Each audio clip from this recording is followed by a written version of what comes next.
Hello, this is Jeri Darby, your I Am a Writer Now writing coach, and this is my third and final attempt to bring on board Frances Shipman, who is the author of Dear Daddy, Where You're At. We're doing an I Am a Writer Now authors chat. And so if some of you that have been coming in know that this is not the first time that we have attempted this. And so I am sending her an invitation, and I do it now if I can get back to my Facebook screen. Okay, so we'll see what happens. We run into all kind of glitches. If you're like me, I have this love-hate relationship with Facebook. When everything's going great, you gotta love it, but when it glitches, it glitches. So I'm gonna give a moment and see if Frances is going to receive my invite and if she's going to be able to join us. If not, I won't be attempting to go live again today. And I thank you all who have tried to join in the unsuccessful attempts. Okay.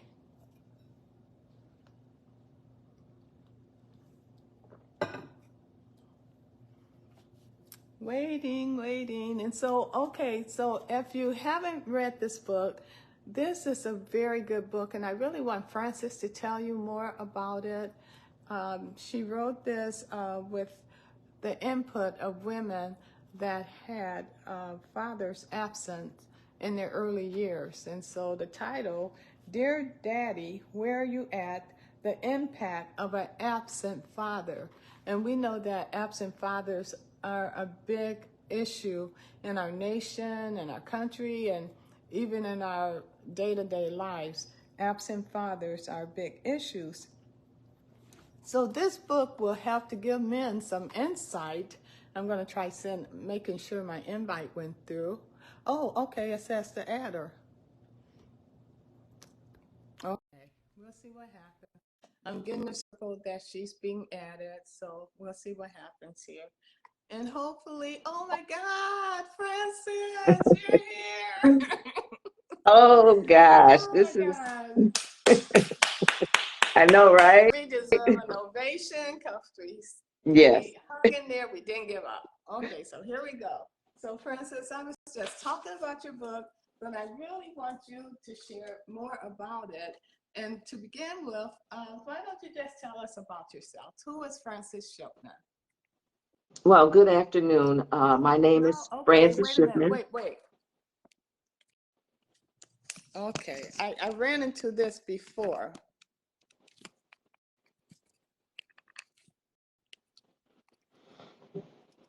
Okay, where the volume is down. Mhm. Okay, because I had you covering I had my tripod covering the volume button. So in the past, I couldn't figure out why can't we hear each other? So got it. Okay. Well, good afternoon. My name is Frances Shipman, and I am a wife, a mother of five. Um, I went to college for computers and eventually changed that to social work. So I have a degree in social work. I'm an author. I love to read, and this is what actually inspired me during the pandemic to write this book. Okay, well, thank you for sharing. So you say you love to read, and I I'm love just to going read. to have some questions over here. So you said you wrote this book during the pandemic, Yes, ma'am. and how long have you been interested in writing? I actually started writing when I was very young. It was a way of what they call journaling now. That was just a way of me putting my thoughts on paper. But I started writing when I was very young, and I kept journals of everything that, my thoughts, things that I seen, just anything that came to mind at night, which is something I do now. It's called an evaluation of my day. That is what I started out doing. And I just decided, since there was really not much to do during the pandemic, let me go back through some of these books. And I started reading some of the things I had wrote. And it's like, okay, talk with my sister. Hey, I can put this together in a book. And after meeting you, Jeri, at a couple of events that was put on by our minister evangelist, Jeannie Morris, talking with you about writing a book, that's what gave me the idea of going ahead and doing it.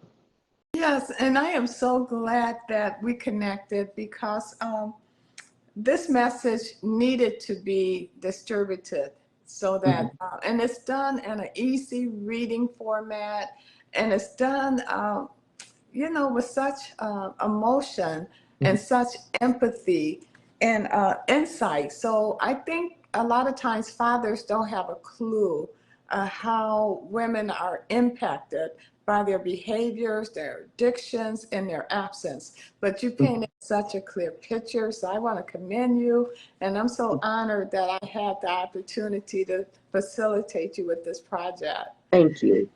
Thank So, you. what inspired you to write about fathers? Well, first of all, I was a teen mom. I had my daughter my senior year of high school. And her father was in her life in the beginning, but eventually, when we didn't work out, he didn't work out in the child's life.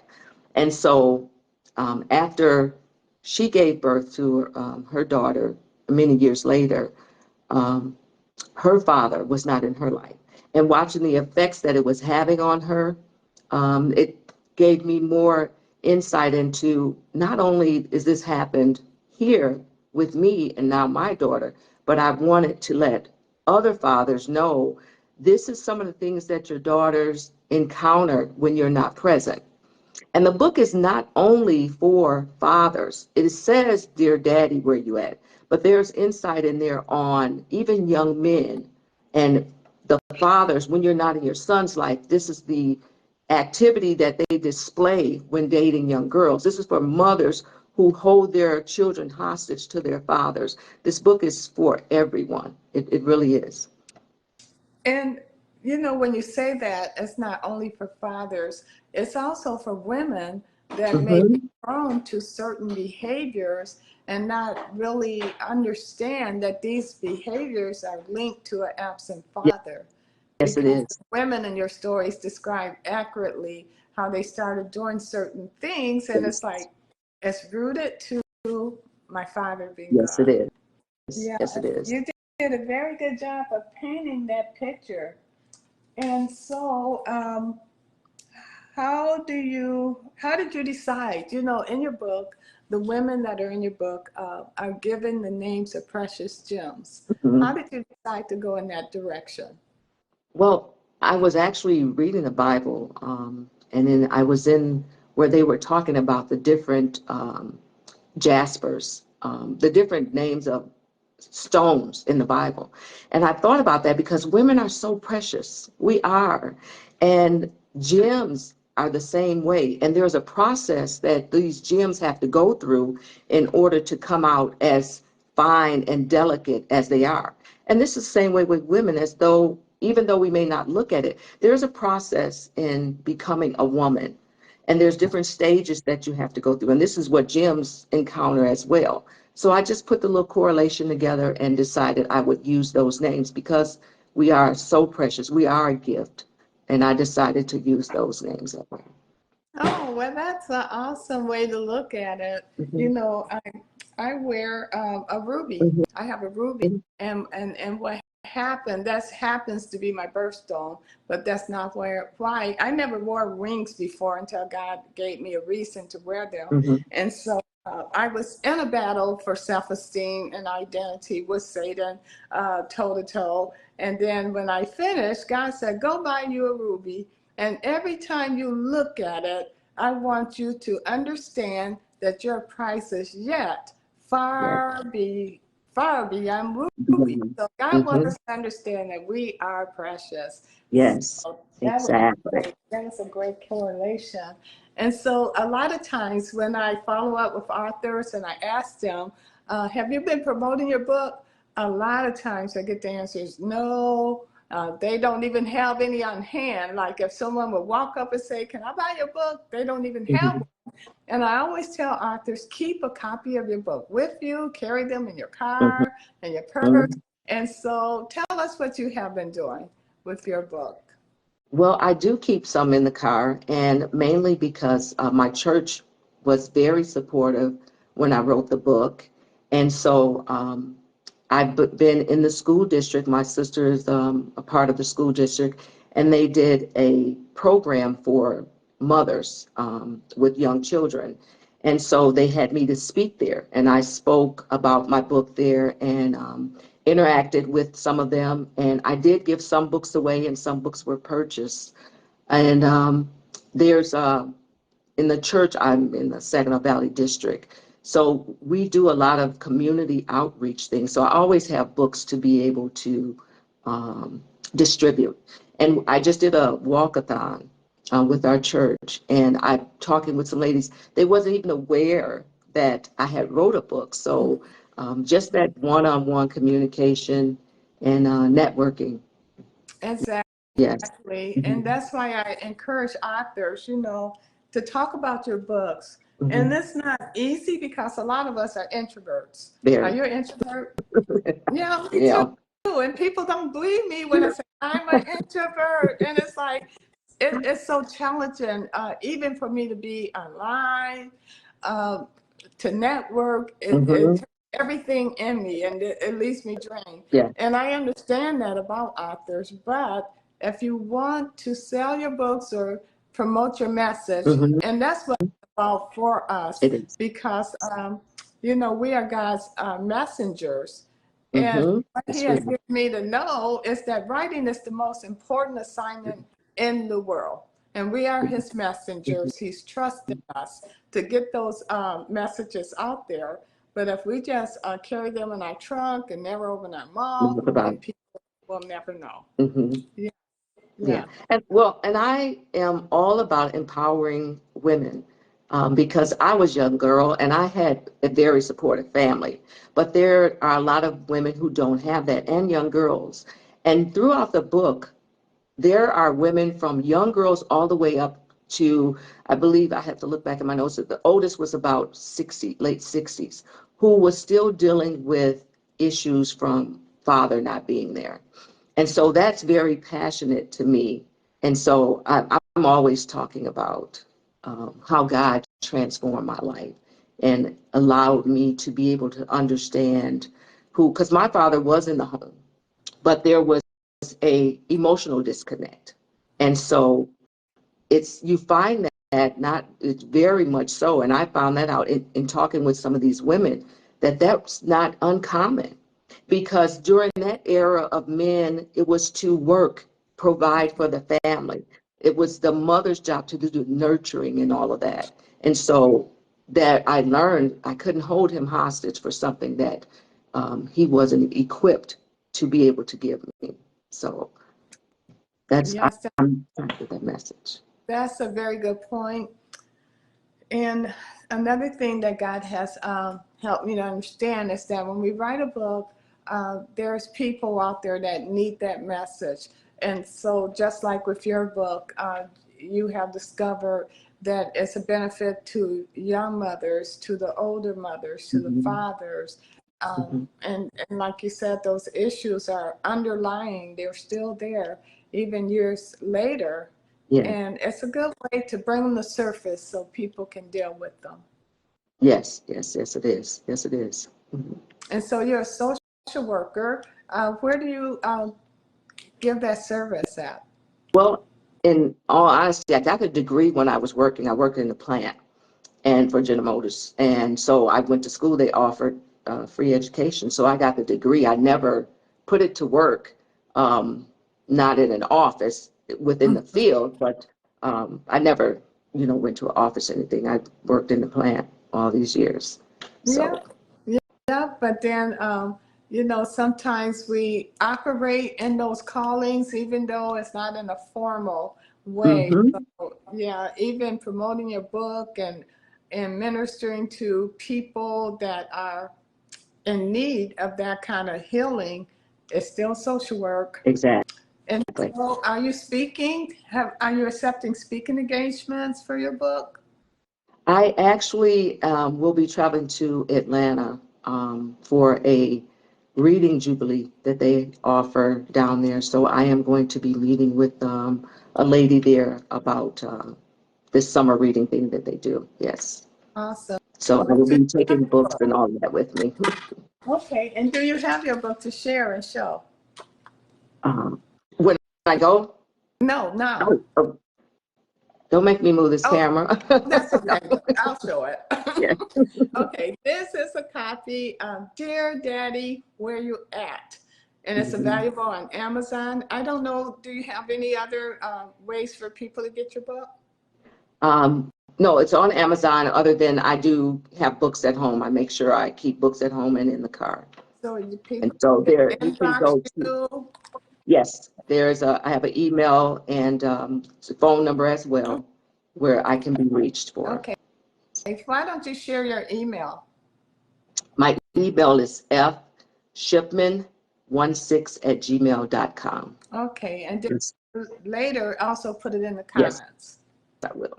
Okay, and so again, this is a very powerful book. Dear Daddy, where you at? You may be have some teenage or young women that the father is not in the home. This would be a good book for them to read. And the thing that I picked up in your book was some of the women that shared their stories were able to forgive, Hmm. because that's a big part of the healing process. They were Yes, able to forgive. Some of them were able to regain a meaningful relationship with their father, and yes. some of them were not. But they were Hmm. all very powerful stories. And so, again, thank you again for providing such a great tool for people. You may have issues. When you read this book, you may have some issues that you didn't even realize Yes. you had, and that they're linked to your past. And so what happens when God begins to show us things, he's ready to Hmm. help you heal them. So I Yeah. want to know, is there anything else you would like to say to our listeners? Well, I'd like to first of all thank you for pushing me, and not only that, but sometimes I can rethink things over and over, and I kept altering things in the book, and you would say that's good, that's enough, but no, I appreciate your service. I really appreciate that. And also, I've had many people come to me and say that they didn't realize some things that were buried within until they started reading the book. And they were able to find some closure and understand, you know, as I mentioned earlier, about the timing of where their parent may have been, where they couldn't be what they needed them to be. And so forgiveness is always the antidote to anything that we're going through, because it's not about that person, but it's about your relationship with God when it comes to forgiveness. And so I know it was the Lord that led me to write this book, because some of the things in there, I couldn't even imagine where they came from. I know it wasn't me. So I'm grateful for that opportunity. Um, and the next opportunity that I'm in the process of doing. So Oh, yes. I was going to ask you if you were working on any future books. I So am, you are working on something. Great. yes, Great. I And am. so, I am. what advice would you give to someone that wants to be a writer, but they're looking at some challenges? To go ahead and start. Make an effort to just start. Because once you sit there and just start writing, things will automatically just come to you. Pray, make sure you pray before you start writing at any time. And just believe in yourself. Truly believe that what you're doing is the work of the Lord. That's good advice and starting points. Yeah, because so many people walk in circles for years and I don't know where to start. Just start. Just get started. Because the Holy Exactly. Spirit is actually the writer. We're just the instruments Exactly. that He Mhm. uses. So, That is, okay. I do want to say that in the back of the book, there's a prayer for people that may have some issues, that they want to lift up before the Lord. And let's see, what else can I say? The book has different quotations in it before each chapter. And let me see, I have to put them right.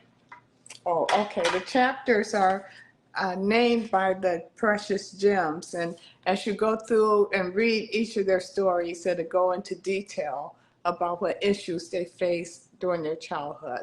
So again, I want to thank you, Frances, for joining today Thank you. and being part of Authors Chat. I'm a Writer Now interview.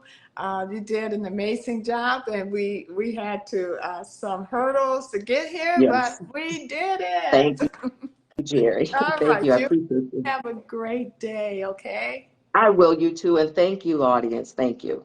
All right, then. Mhm. Goodbye.